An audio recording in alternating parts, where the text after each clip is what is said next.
Señor presidente, tenemos quórum. Muy bien, muchas gracias, señor secretario. Sean todos muy bienvenidos a esta sesión ordinaria de la Academia Nacional de Medicina. Favor leer el orden del día, señor secretario. Sí. Como primer punto del orden del día de esta convocatoria tenemos la presentación del doctor Claudio Aún. Su conferencia que nos va a dar a continuación, pero me permito hacer anteriormente una breve reseña del doctor Aún. El doctor Aún tiene una amplia experiencia en nuestra academia, de manera que ingresó en el siglo pasado, en 1996. 94. De manera que su experiencia ha sido tan dilatada que naturalmente llegó en el año, en la primera década de este siglo, a individuo de número en el 2007, y poco tiempo después fue electo presidente de la academia, de manera que es uno de nuestros expresidentes, y recientemente fue electo naturalmente a la comisión de credenciales. El doctor Aún ha desarrollado una amplia actividad en el campo de la traumatología y ortopedia, con más de 35 años de servicio en el Hospital San Juan de Dios y en el Hospital José María Vargas de La Guaira, llegando a haber sido en estas instituciones jefe de servicio. De manera que ha tenido una brillante carrera en ese campo y naturalmente ha mostrado también un interés importante en la historia de la medicina, de manera que le correspondió dar la conferencia Rasetti en el año 2008, específicamente sobre la relación de Rasetti con la traumatología y la ortopedia. En la conferencia de hoy se refiere a un capítulo importante de la historia de la medicina, fundamental diría yo, que es una historia de el descubrimiento de la anestesia, ¿okay? Sobre todo porque es un tema, digamos, controversial, con sus polémicas y sus aspectos importantes relacionados con los pioneros, de manera que, señor presidente, le ruego dar la palabra al doctor Aún. Tiene la palabra, doctor Claudio Aún Zulí. Muchas gracias, señor presidente. Buenos días a todos, señor presidente y demás miembros de la Junta Directiva, individuos de número, miembros correspondientes nacionales, invitados de cortesía, personas presentes. Esta conferencia, el tema sumamente polémico y uno de los descubrimientos más beneficiosos para los seres humanos. Está compuesta fundamentalmente por 4 personajes: William Morton, Charles Jackson, Horace Wells y Crawford Long.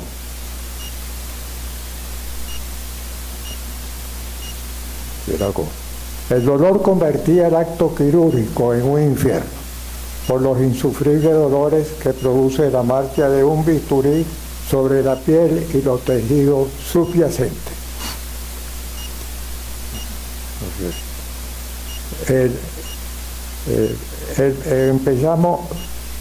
Seguimos.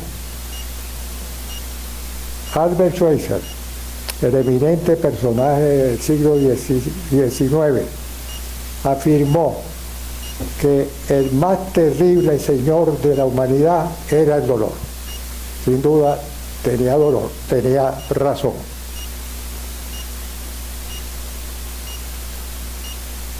William Morton nace en Charleston en 1819 en Massachusetts. Él es un odontólogo muy brillante con una clientela amplia. Sin embargo, demuestra un gran interés por la anestesia y decide inscribirse en Harvard. Estos sucesos ocurren cuando él se encuentra en segundo año de su carrera. La figura del doctor Morton. En una partida de barajas que se hacía entre Charles Jackson y su amigo, el de apellido Burnell, un farmacéutico, se cargó indebidamente el mechero para preparar el té. Se le colocó éter en vez de alcohol. Entonces las emanaciones del vapor del éter hicieron que cayeran en socorro y bastante profundo a ambos. Eso quedó grabado en la mente de Jackson y ocurrió en 1838. Aquí las fechas son importantes. Jackson, ante la solicitud de consejo de Morton, que había sido su alumno, le dijo que se ocupara preferiblemente de la anestesia local en la dentadura, pero Morton estaba empecinado en dar la anestesia general. La figura de Charles Jackson, que fue profesor de Morton y Wells, un individuo inteligente, entre comillas, muy listo, químico, físico, médico de Harvard, y que se va a Europa durante 3 años y hace estudios de posgrado médico. Horace Wells es tutor de Morton y los dos trabajan juntos, pero no congenian y se separan. Él hizo experimentos con diversos animales, ratones, gallinas, gatos, etcétera. Y aparte de que quedaban anestesiados, para no decir dormidos, le llamó la atención que cuando se salían se despertaban, pues reiniciaban su vida normal. Aparentemente no había secuelas. Él se hizo sacar un diente por su ayudante, el doctor Riggs, lo cual ocurrió sin dolor. Posteriormente llegó un circo con un estudiante mediocre, Garner Colton, quien para llamar la atención de la audiencia vaporizó al público. Eso trajo consecuencias. Las personas empezaron a hablar en forma incoherente, se levantaban, tropezaban, caían. Hubo uno que sufrió un traumatismo fuerte, de apellido Cooper, y Wells, que estaba presente, acudió a socorrerlo. Le dijo exactamente qué le pasaba, dónde le dolía, y drásticamente le respondió Cooper: a mí no me duele nada. Eso también impresionó mucho a Wells, que inició extracción de piezas dentales, dientes o muelas, con una seguidilla de 14 pacientes, lo cual realizó exitosamente, o sea, en forma indolora. Eso lo llevó a solicitar una audiencia en el Mass General, y allí hubo una reunión con estudiantes solamente. El paciente se trataba de un individuo obeso y alcohólico, o sea, ameritaba una cantidad mayor del gas de óxido nitroso, que en este caso era el que usaba él. Como el individuo estaba en esas condiciones, digamos, patológicas, ameritaba más gas, lo cual no aconteció. Él tenía una forma de dar el gas, digamos, promedio, estándar. En el momento de hacer la extracción, el señor se revolvió, gritó, y por supuesto la sesión se volvió un fiasco. Y los estudiantes lo pitaron y le gritaron farsante, mentiroso, etc. Wells abandonó el sitio cabizbajo, muy afectado, y se fue a Europa. Él estuvo en París y tuvo algún éxito. Incluso la Academia de Medicina de París le dio un certificado, como si fuera un premio. Él regresó a Norteamérica para reiniciar su carrera odontológica, pero había quedado marcado por el fracaso en el Mass General. Él se hizo entonces adicto al gas y estuvo durante una semana seguida, los 7 días, inhalando. Por supuesto, eso perturbó su mente y el 7º día salió a la calle y lanzó ácido sulfúrico al rostro de 2 prostitutas. Por supuesto, les causó un daño tremendo y fue arrestado inmediatamente. Fue llevado a la cárcel y allí, cuando pasó el efecto del gas y se dio cuenta de lo que había realizado, decidió suicidarse. Agarró, consiguió una navaja barbera, se la pasó por la femoral a nivel de la ingle, previa inhalación de cloroformo, de manera que Wells murió desangrado y sin dolor. La figura del doctor Horace Wells. La Sociedad Dental de los Estados Unidos, vista el historial odontológico de esas 14 personas, decretó o afirmó que Wells era el creador de la anestesia. Y en muchos artículos aparece así. Esa fecha fue 1845, cuando hizo las 14 extracciones. Por su parte, Morton también ensayó con animales, incluyendo su perro, un labrador. Él se puso de acuerdo con 2 odontólogos recién graduados con el objeto de anestesiarse y lo lograron con éxito, por supuesto, en tiempos diferentes. Eso entusiasmó mucho a Morton y lo llevó prácticamente a su consulta privada. A la misma le llegó un músico famoso en Boston, Eben Frost, con un dolor agudo en la boca, víctima causado por un acceso en una muela. Le pidió ayuda, por supuesto, a Morton, quien le dijo: no te preocupes, voy a resolverte el problema. Le colocó una toalla embebida en éter y en algo más de 1 minuto logró la extracción de la muela y resolvió lo del acceso, lo cual no le dolió absolutamente nada a Frost. Eso salió en el Daily Journal Boston Daily Journal al día siguiente. Por supuesto, causó una cierta conmoción en el mundo médico. Morton se hizo construir lo que él llamaba un aparato, que era simple y sencillamente una esfera de vidrio con 2 boquillas y en el fondo la esponja, que tenía con una mayor cantidad o menor cantidad de éter de acuerdo a la contextura del paciente. Él se dirigió al jefe de servicio del Mass General de cirugía, John Collins Warren, y le pidió autorización para hacer una demostración pública. Warren estaba un poquito reticente en el sentido de que le había afectado el fracaso de Wells.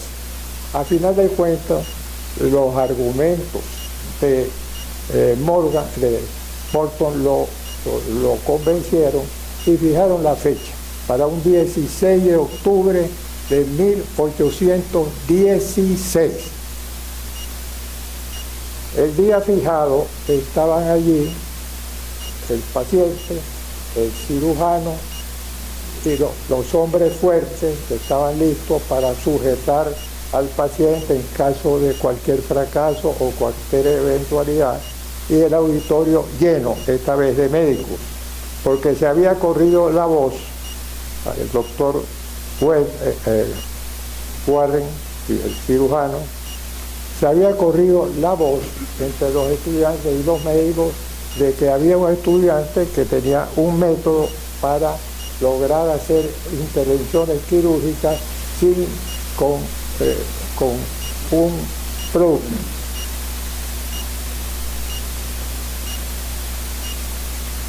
El día fijado estaban el cirujano esperando. Se había retrasado Morton. Warren decide iniciar la operación y como cosas de la vida, arriba Morton pide disculpas que estaba arreglando un problema técnico, etcétera, y pide unos minutos para trabajar con el paciente. Warren se los concede. Al poco tiempo ya el paciente está inconsciente y le dice a Warren, tiene su paciente listo. El paciente ya había perdido la conciencia. Era un paciente joven, Gilbert Hour, de 22 años, tuberculoso. Warren pudo hacer su intervención tranquilamente, el paciente no sintió ningún dolor y al término de la intervención quirúrgica se volteó hacia un asombrado público en el auditorio y le dijo, señores, esto no es un engaño, this is not Humbert. ¿Oye? Esta es la pintura que inmortaliza el momento de la anestesia de Morton y de la cirugía de Warren. Muy conocida, por cierto. Henry Bigelow, un cirujano famoso de Harvard, estaba presente y dijo, esto va a recorrer, dar la vuelta al mundo. Él tenía amistades de prestigio científico en Londres, en París, en Berna, en Berlín, etc. Pero antes de dar la noticia, se quiso asegurar por él mismo. Y el 7 de noviembre, o sea, al poco tiempo, hizo una amputación de una pierna a una señora con todo éxito en el sentido quirúrgico y indolor. Una vez hecho esto, entonces procedió a dar la comunicación a sus amistades médicas en Europa. Por supuesto, eso se extendió rápidamente y Margain en París en una semana hizo 3 amputaciones, las cuales comunicó a la Academia de Medicina de París. Morton recibió diversos reconocimientos del Colegio de Médicos de Baltimore, de Boston, el honoris causa de Washington, etc. Él empezó a hacer comunicaciones, de forma que hizo a los cirujanos de toda Nueva Inglaterra, les pasó una comunicación que él era el adecuado para dar anestesia. Sacó avisos en la prensa, de manera que él quería monopolizar la anestesia para los pacientes. Por su parte, Charles Jackson, que había aconsejado a Morton sobre el particular, o sea, sobre el éter, reclamó la paternidad del descubrimiento. Igual que Wells antes del suicidio, y significó un juicio sumamente árido, sumamente largo, duró alrededor de 20 años, sin que hubiera una decisión. En realidad, Morton no tuvo el éxito que esperaba, el éxito económico fundamentalmente, o sea, material. Y él murió en 1868, arruinado, amargado, muy triste, víctima de una ACV y a los 49 años de edad, o sea, una persona a una edad joven. Él fue enterrado en un cementerio en las afueras de Boston y sobre la tumba los cirujanos del Mass General decidieron colocar un monumento y designaron al doctor Henry Bigelow para que escribiera el epitafio. William T. Morton, inventor y revelador de la anestesia por inhalación. Antes de él, en todas las épocas, la cirugía era agonía.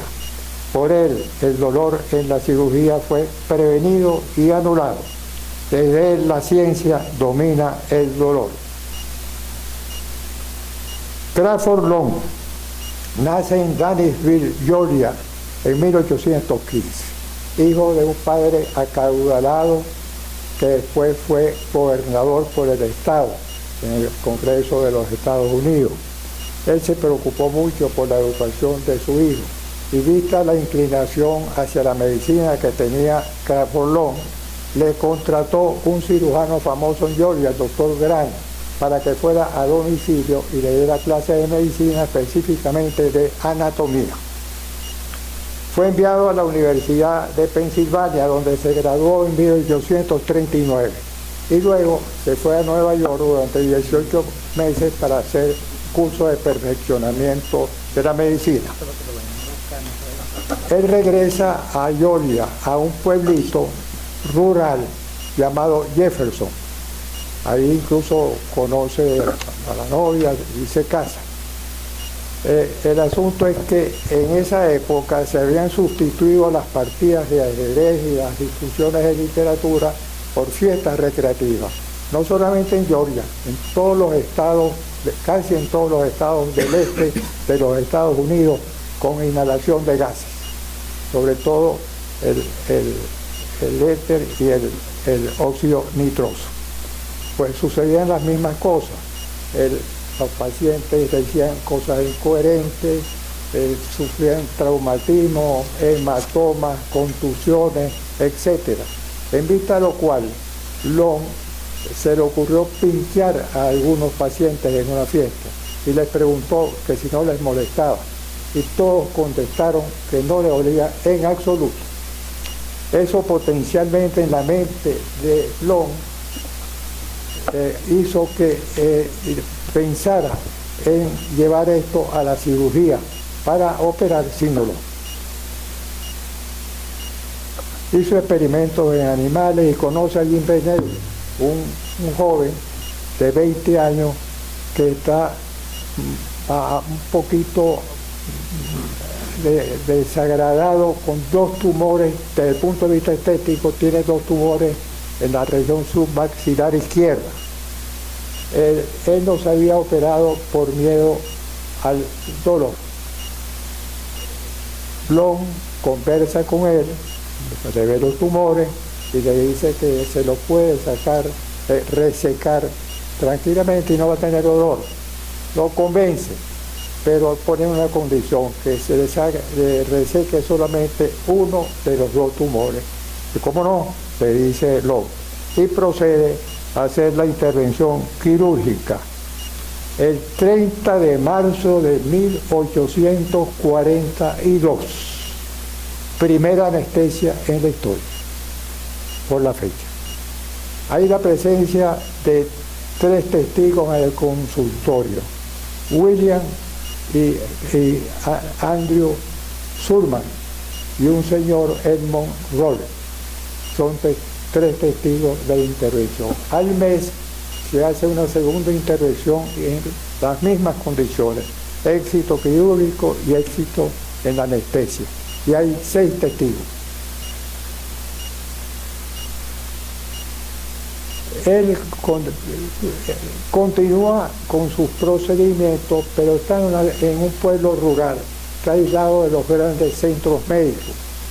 En aquella época Boston era el epicentro de la medicina estadounidense.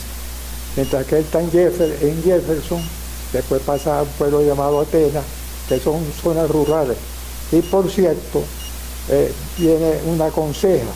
Hay personas de mente estrecha, oscura, que lo acusan de tener un poder diabólico, de hacer mesmerismo, hipnosis, etc. Y tiene que detener su trayectoria quirúrgica con el éter. Tiene que volver a la convencional. Pasa un tiempo y se presenta una señora Henfield con su esclavo. El esclavo tiene un hijo que ha sufrido una quemadura en el pie y ha quedado una secuela en el primero y segundo dedo que angulan los dedos en 90 grados. O sea, le cuesta mucho al niño caminar y además le molesta. Se decide hacer una intervención quirúrgica amputando el primer dedo con éter. Así lo hace, sale todo bien. Y cuando van a amputar el segundo dedo, lo decide hacerlo de manera convencional. Por supuesto, el niño empezó a patalear, a gritar y pues Long se detuvo inmediatamente, le aplicó el éter, tranquilizó al niño y terminó la amputación del segundo dedo, pues ya bajo los efectos del éter. Pero eso le sirvió a Long para convencerse de que él no tenía ningún poder sobrenatural. Reinicia ya de lleno nuevamente con el éter su carrera quirúrgica y la lleva a la obstetricia, porque el éter no detiene las contracciones. Es la primera persona que le aplica el éter para el embarazo es su esposa, en su segundo hijo. Y eso es bueno decirlo, porque es el primero, no Simpson en Inglaterra, está escrito en muchos libros. Es el primer caso con éter en una señora embarazada en 1845. Todas las cosas que hace, toda su trayectoria médica con el éter, la publica en una revista médica en 1849. Él transmite su experiencia a sus colegas ampliamente, a los del estado de Georgia. Él dice que toma el pulso, o sea, uno de los signos vitales, lo controla con una mano y con la otra aplica el paño hasta tener, con el éter, hasta tener anestesiado al paciente y procede a operar.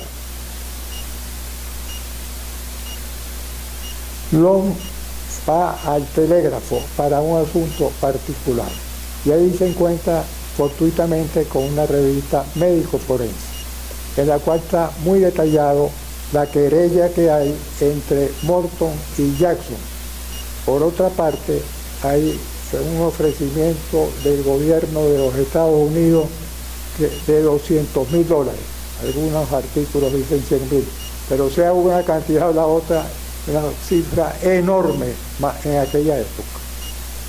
La Academia de Medicina de París ofrece 10,000 francos. Él llega a su casa después de haber leído el artículo muy afligido y le dice a su esposa Carolina: mira, yo fui el primero y me quedé atrás. Tienen una pequeña discusión y Carolina le dice: mira, demuéstrale que tú fuiste el primero. Él empieza a recabar pruebas. Sus pacientes, con mucho gusto, porque realmente todos los operados están complacidos que no sufrieron por el asunto del éter. Y entonces mandan cartas por escrita de la fecha que fueron operados, de la región del cuerpo donde se hizo la intervención, entregan las facturas de los honorarios, etcétera, etcétera, y se hace un expediente. Ese expediente es notariado por Long. Cosa importante. Jackson oye por alguna forma que todavía no se sabe, que en el sur había un cirujano operando exitosamente con anestesia, o sea, en forma indolora para los pacientes. Y lo localiza en el pueblo de Atenas, un pueblo más grande que Jefferson. Y tiene mucho trabajo allí el doctor Long. Long no tiene no oculta nada, le dice: mira, aquí están mis pruebas, doctor, aquí están mis historias médicas, aquí está todo lo que he venido reuniendo y está a la orden. Eso lo revisa el Jackson y dice: caramba, eres muy convincente con tus pruebas. Quisiera quedarme un día más. ¿Para qué? quiero hablar con los pacientes. Perfecto. Entonces se entrevista con los pacientes, el mismo Long lo lleva a los sitios, le da la dirección, etcétera, y Jackson queda completamente convencido de lo que ha pasado, de lo que le ha dicho Long. Entonces le propone un arreglo, le dice, mira, en 1838 yo empecé con el asunto del éter, hice pruebas, tengo años haciendo pruebas en mi laboratorio, y el doctor Morton me quiere robar el descubrimiento mío. Luego le dice, vámonos para Boston, en realidad le propone Jackson, y además escribimos a la Academia de Medicina de París. Muy sutilmente, porque es un hombre muy educado, Jackson le dice, Long le dice, mira, déjame trabajar yo solo. Yo voy a resolver este problema y voy a demostrar que yo soy el que primero hizo la anestesia. Es un ser humano. Jackson regresa a Boston. Él tiene un odio cerval hacia Morton.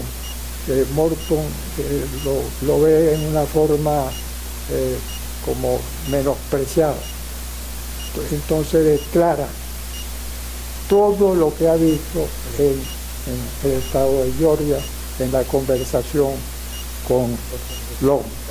Eso embarulla más el juicio por un lado, incluso detiene que le den el premio a Morton.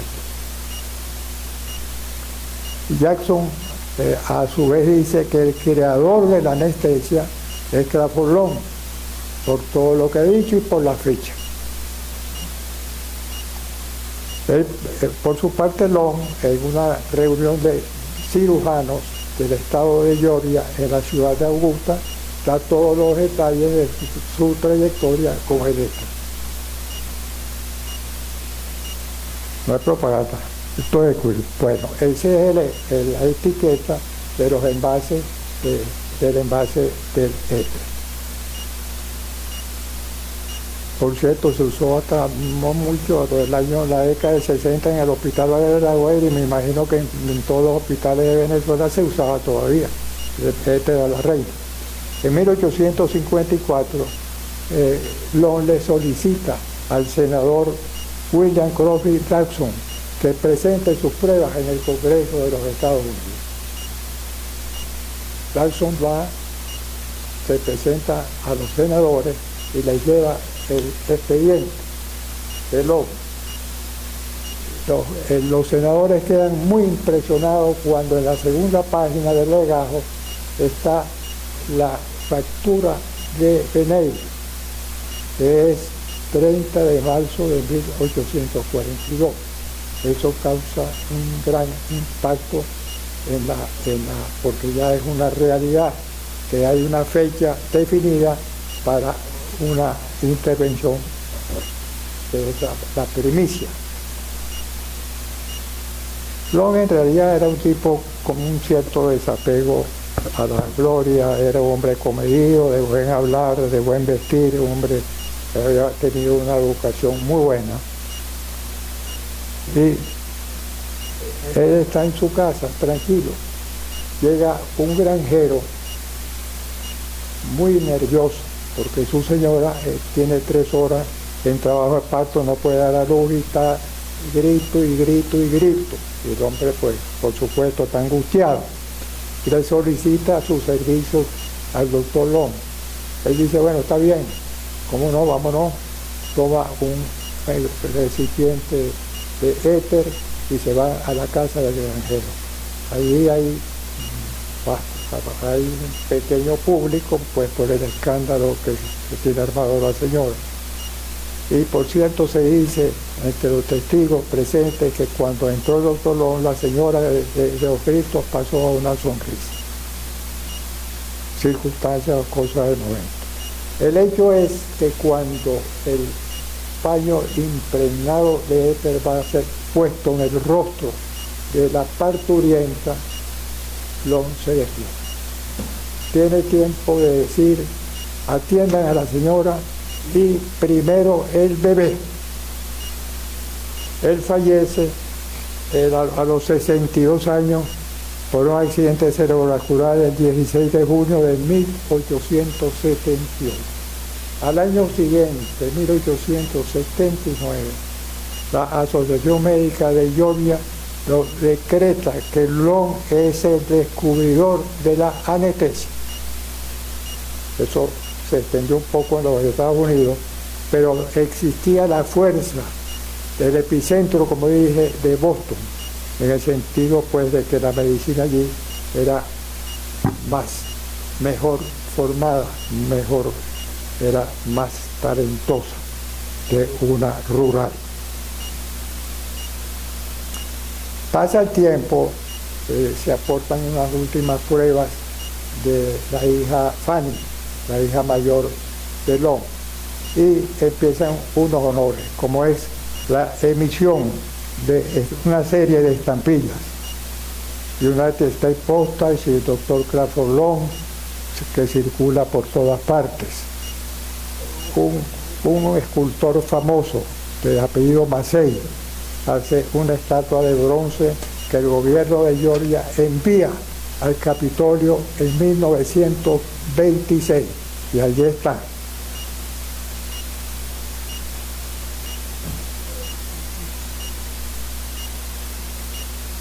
Hay la creación de un museo al lado del consultorio del doctor Long. El Día del Médico es establecido unilateralmente por los médicos de Georgia.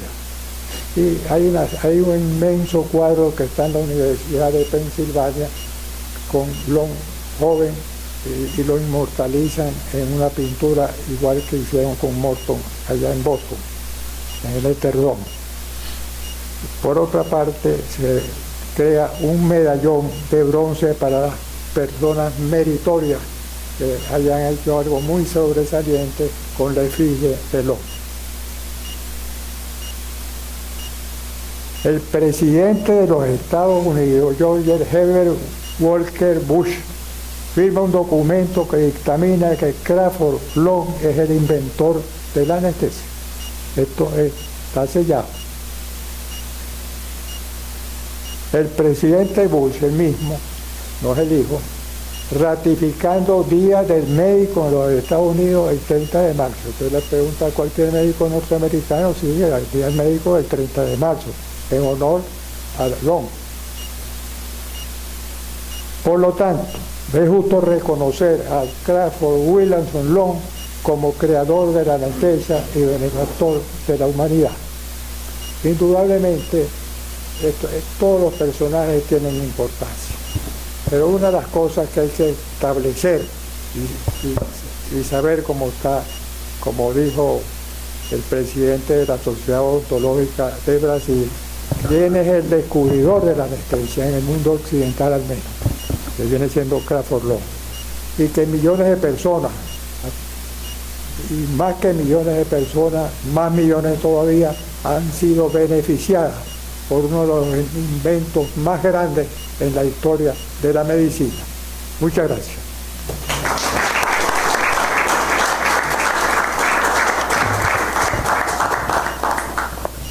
Gracias, doctor Abún, por su excelente conferencia. Abrimos el derecho de palabra.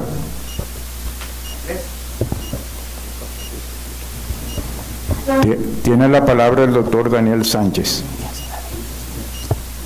Bueno, doctor Abún, felicitaciones por su conferencia, excelente. Bueno, mire, como actual presidente de la Sociedad Venezolana de Anestesiología y como expresidente de la Sociedad Venezolana de Historia de la Medicina, pues tengo el deber de hablar un poco sobre esto, ¿no? Sobre la anestesia. Y hay un dato curioso: hace 2 semanas la Sociedad Venezolana de Traumatología, su presidente Freddy Carna, me invitó a dar la historia de la traumatología en los traumatólogos. Usted está dando la historia de anestesia aquí en la academia. Bien interesante. Lo que quería comentar es lo siguiente: sí, ha habido una controversia grande entre Crawford Long, entre Horace Wells, Thomas Ray Morton, porque siempre el problema es, pareciera ser que uno de ellos tenía WhatsApp o tenía Instagram y los otros no. Es el mismo problema que hemos tenido con Luis Daniel Beaupertuis. Luis Daniel Beaupertuis es el primero que describe la teoría insectil de la transmisión de la fiebre amarilla, pero bueno, el que tenía el Instagram en aquel momento era Carlos Phelan. Entonces a él es el que se lo adjudican, siendo Beaupertuis antes que él, y lo había publicado en una gaceta en Cumaná. Igualito que Rosalind Franklin, que ella fue la que primero vio el ADN en la famosa fotografía 51, pero Watson y Crick son los que le reconocieron después. Entonces, creo que ha habido siempre ese problema de quién es el primero, quién es el precursor. Lamentablemente o afortunadamente, no sé cómo llamarlo, el Día del Anestesiólogo es el 16 de octubre de 1846, cuando se dio la primera anestesia en público en el hospital de Boston.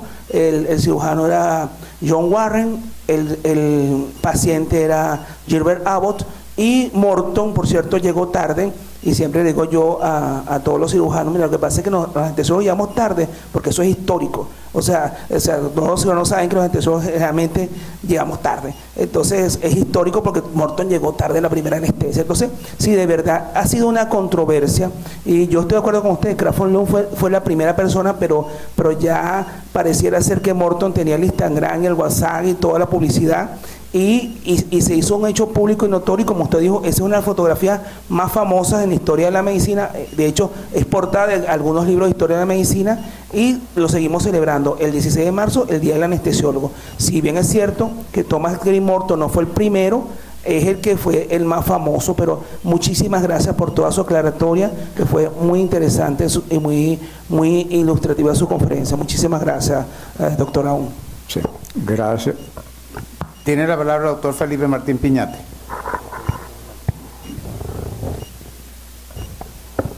Muchas gracias, señor presidente. Intervengo porque esta conferencia del doctor Aún me parece sumamente interesante. Y quiero destacar aspectos académicos, porque aquí hay un conjunto de gente joven que está siguiendo los pasos que dicta esta organización. En primer lugar, el título lo dice muy bien: pionero y controversia, pionero y realmente ponencia encontrada. En efecto, cuando usted va al Mass General, en planta bajo, piso 1, el señor Morton tiene un pabellón, tal como los que están haciéndose aquí con José Gregorio Hernández. Una figura destacada, donde todo visitante debe comenzar su tour por esa figura. El doctor Aún desarrolla su tema, entonces, partiendo de allí, un tema que él mismo en tiempos atrás tocó, pero lo desarrolla ahora guiado por la teoría crítica de Frankfurt, la teoría sociocrítica. Él lo enfoca desde el punto de vista crítico dialéctico. Claudio utilizó un lenguaje sencillo, extraordinario. Su exposición también lo felicito por eso. Y tuvo como raíz epistémica, como raíz epistemológica, pues la teoría crítica de Hahnemann. Él señala, y uno puede entender en su conferencia, que el fin último es transformar, cambiar la situación motivo de estudio, como lo logró muy bien.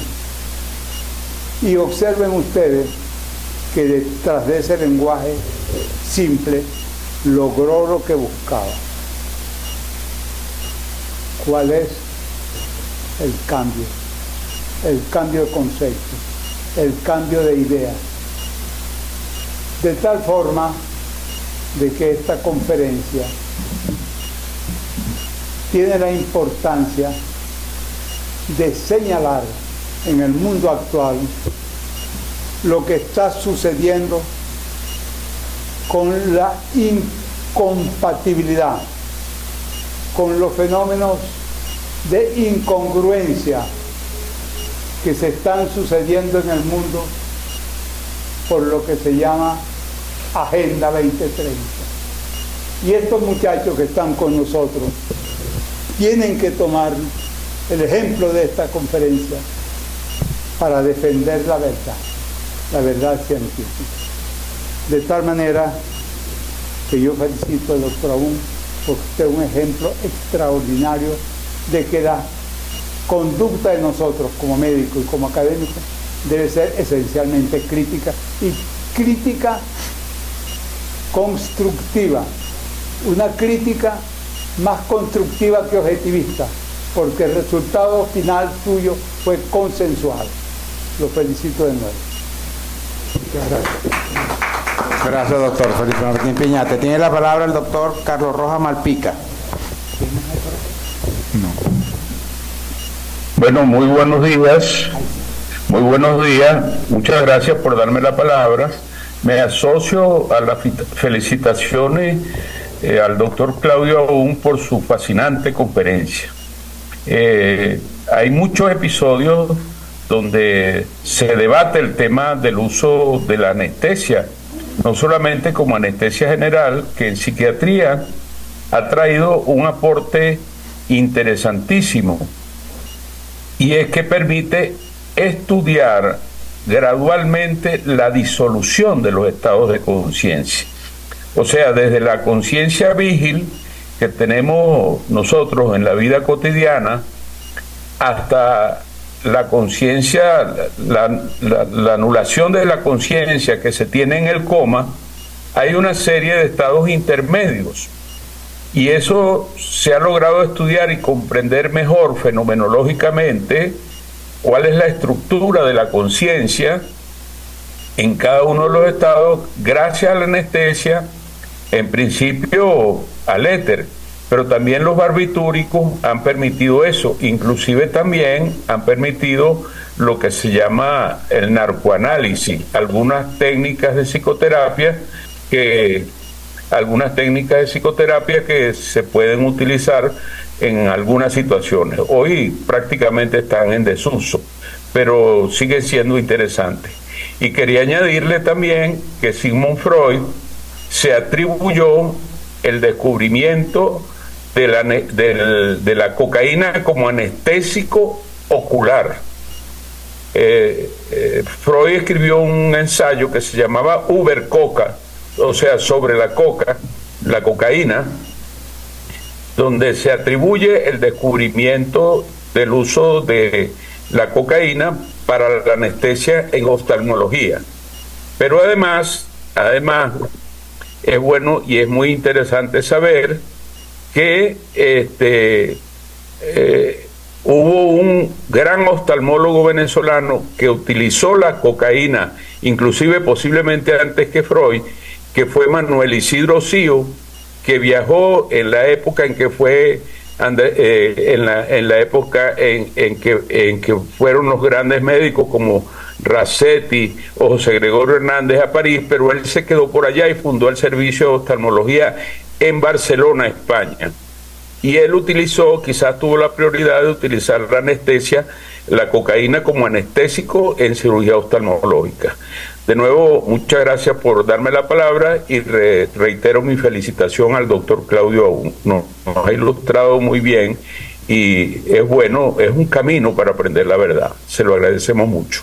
Muchas gracias. Gracias por darme la palabra. Muchas gracias. Tiene la palabra la doctora Isa Miller.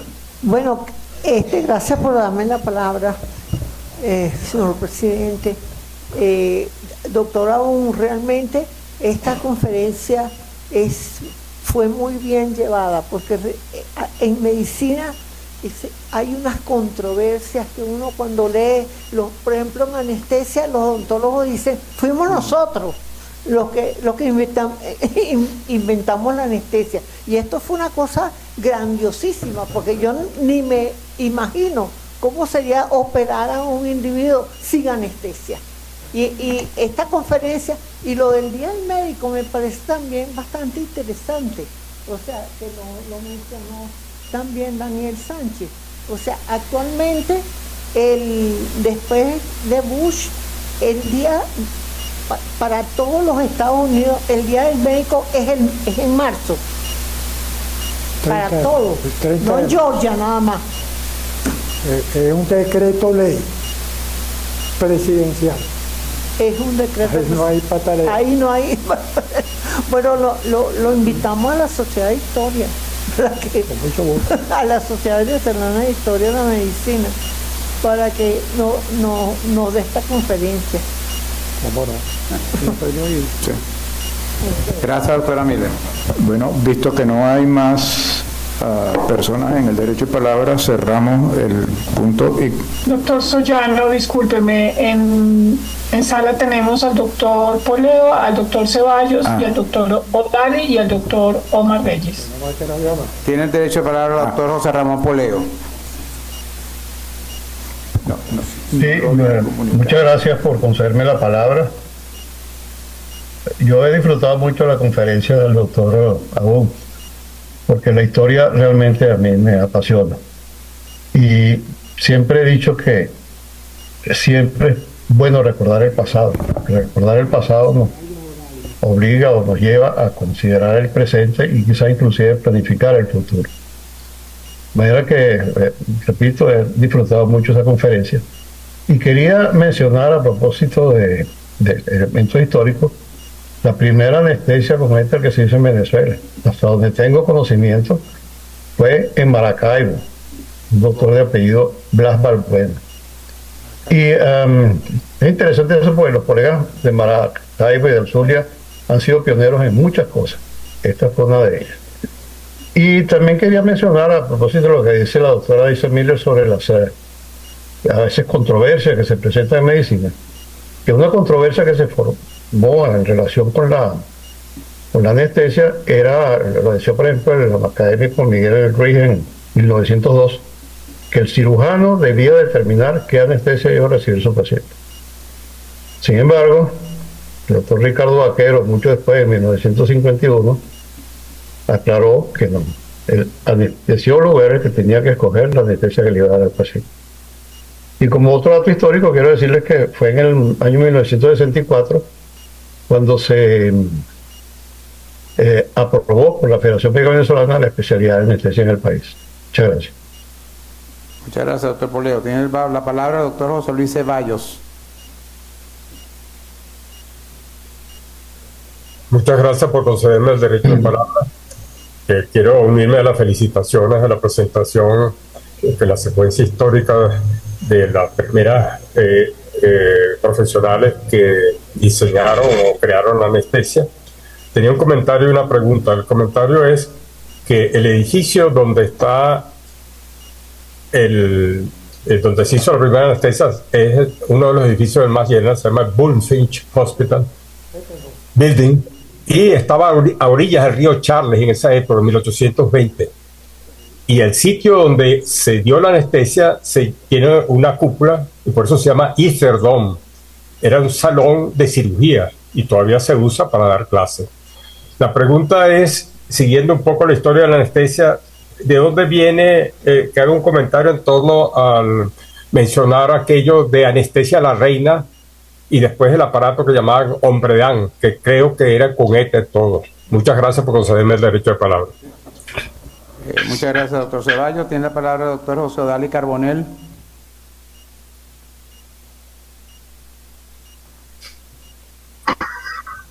¿Me oyen? Sí. Yo tengo una sola pregunta. Primero, felicitar a Claudio Abón, el gran amigo, por la excelente presentación que ha hecho. Ahora, ¿podrían analizar o comentar un poco sobre cuál es el mecanismo de acción del éter sobre el sistema nervioso? Gracias. sí, Sandra, ¿hay alguien más online con el derecho de palabra? Tengo entendido que el doctor Omar Reyes tiene problemas de sonido.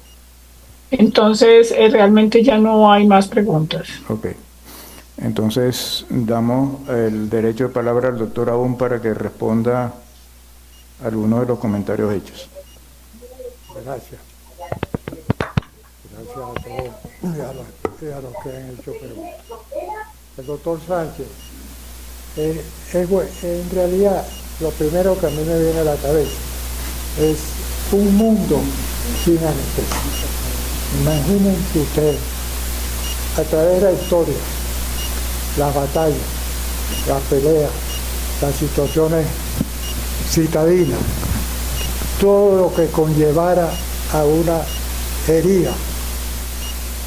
Por supuesto, se complementa esto con el descubrimiento de los antibióticos y de la asepsia y la antisepsia.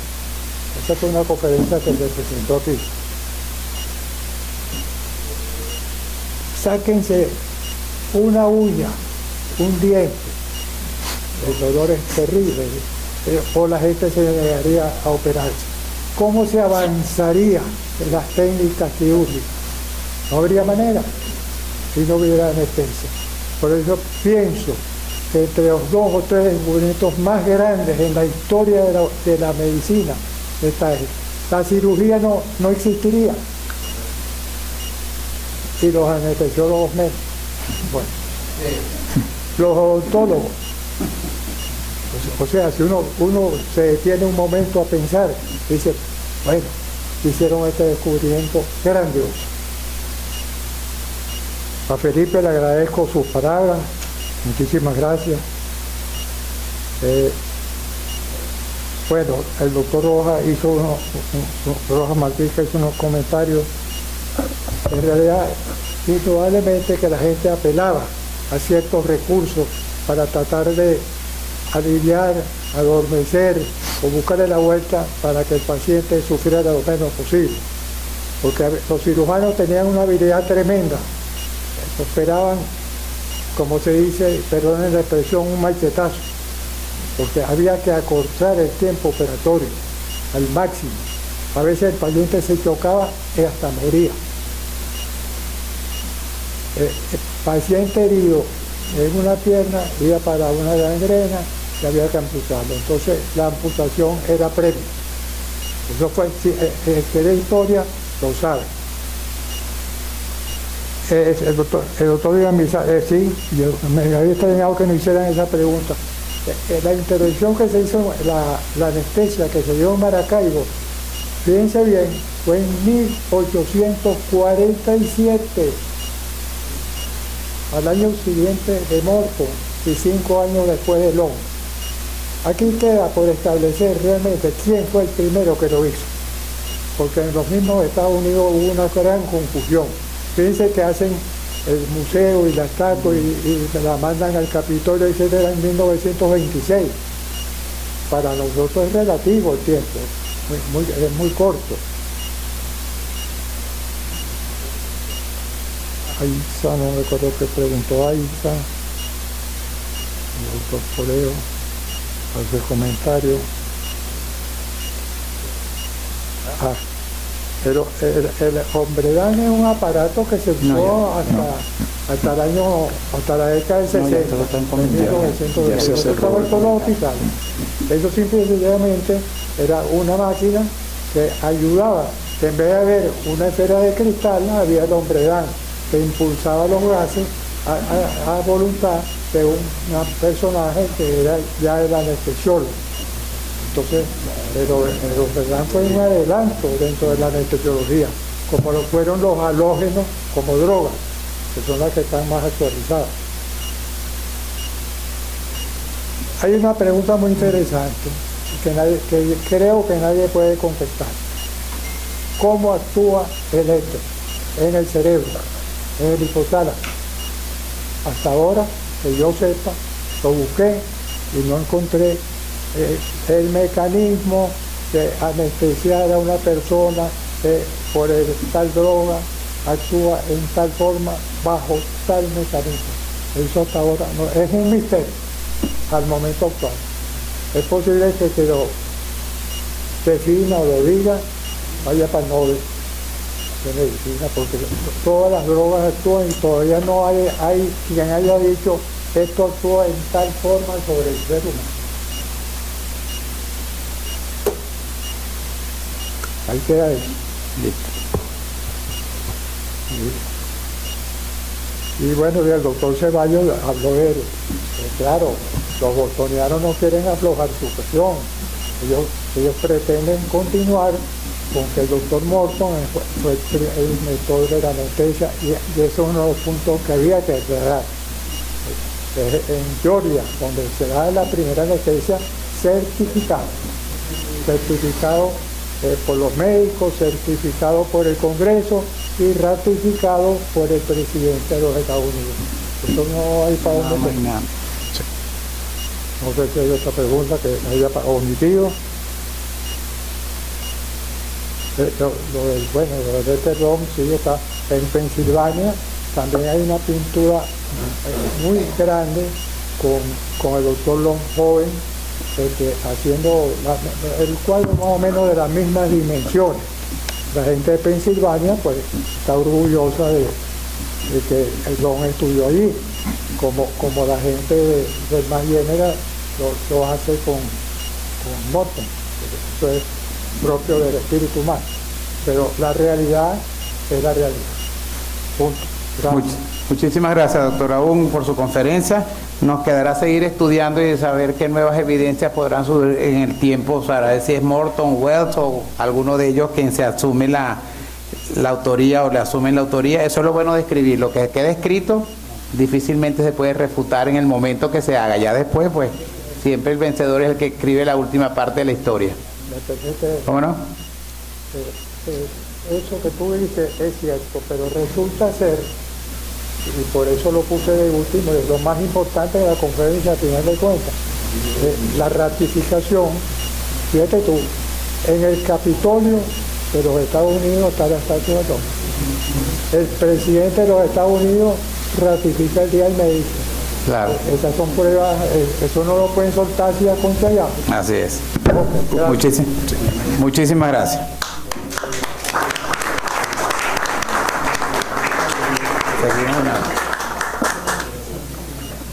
Doctor Urbina, tenemos levantado la mano del doctor Reyes y el doctor José Luis Ceballos. Pero ya cerramos el derecho de palabra de esta conferencia.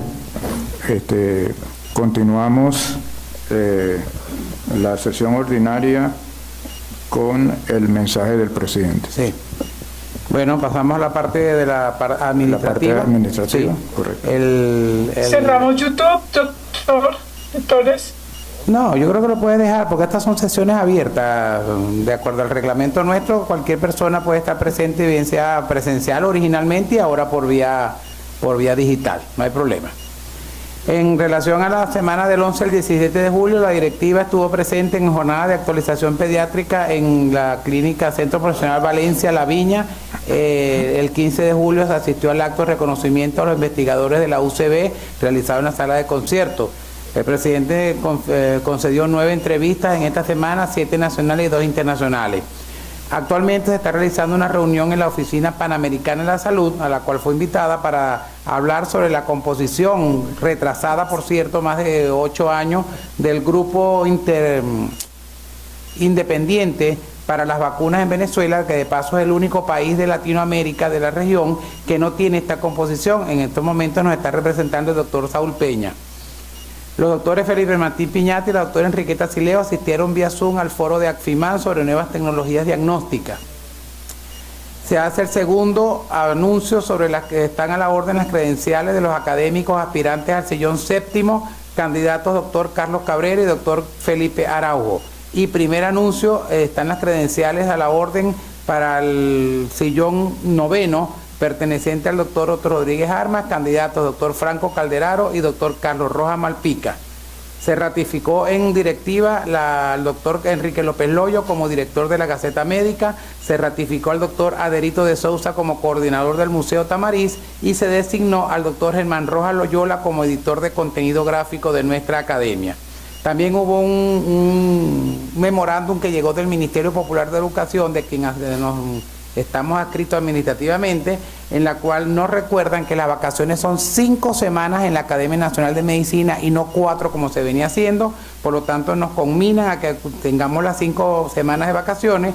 Por lo tanto, La última sesión es el 8 de agosto y se inician las vacaciones de la academia, el 2 de las academias realmente, el 12 de agosto, y nos reintegramos el lunes 16 de septiembre para que tomen nota de esta fecha. Lo repetiremos en próximas oportunidades. Es todo, señor secretario. Gracias, señor presidente.